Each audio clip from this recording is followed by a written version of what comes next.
In this book, you write about judicial and administrative reforms and the necessity for that. In the last 4 years, we have seen that the government has not been able to do much on it. What can, for example, a new government in 2019 can practically implement some reforms that we can actually change the system, especially in judiciary and administrative civil services? I have written about several such issues in the book, and there are literally many dozens of major reforms that we need in the country, and judicial reform, police reform, prosecutorial reform, I think is probably at the top of my list. It's the basic. If you can't provide law and order, in our system, nobody can get justice quickly because the courts are backlogged for decades. Even for criminal cases, courts are backlogged for decades. I think the focus is more on Supreme Court, High Courts, when the backlog is really at the district and... No, backlog is there everywhere. Yeah. Even if you go to the Supreme Court, you will see that cases are disposed of in 10-15 seconds. And even those which are heard just for several minutes only. That's not how Supreme Courts ought to operate.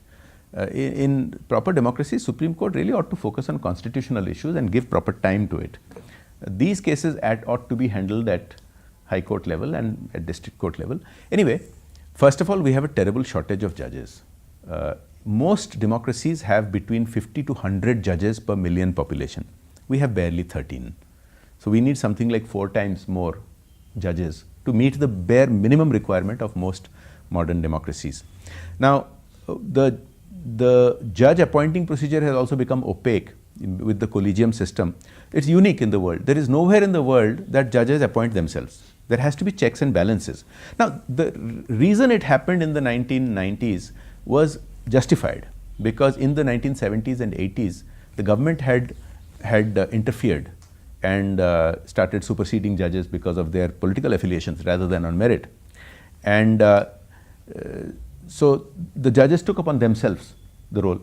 The reason the government could interfere in the 1970s and 80s is because we had a British system of no checks and balances. Now, all modern democracies, including Britain itself, have changed into checks and balances. And the NJAC, the National Judicial Appointments Commission, which was passed with unanimity in Parliament, got rejected by the Supreme Court, which was a tragedy. I think the new government should once again build a consensus and repass the NJAC, because the NJAC still gives enough clout to the judges. If you look at the composition of the NJAC, the judges have the ability to veto any imposition of some aligned judge to one party or another.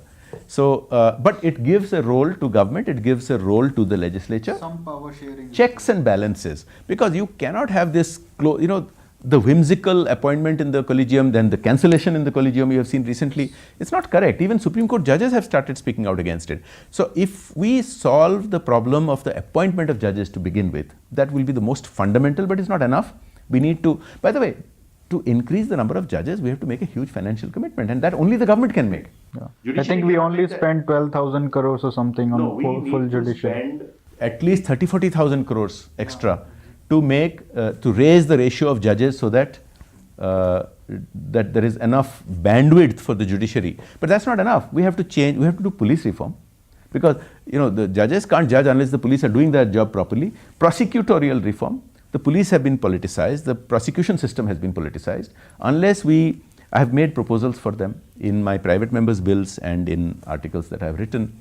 If we do that, if we have comprehensive reform, starting with an NJAC, starting with judicial reform, that you can't have indefinite number of adjournments, and starting with prosecutorial reform and police reforms, then that will be the core of a fundamentally new and effective India, where justice can be sure and within a reasonable period of time.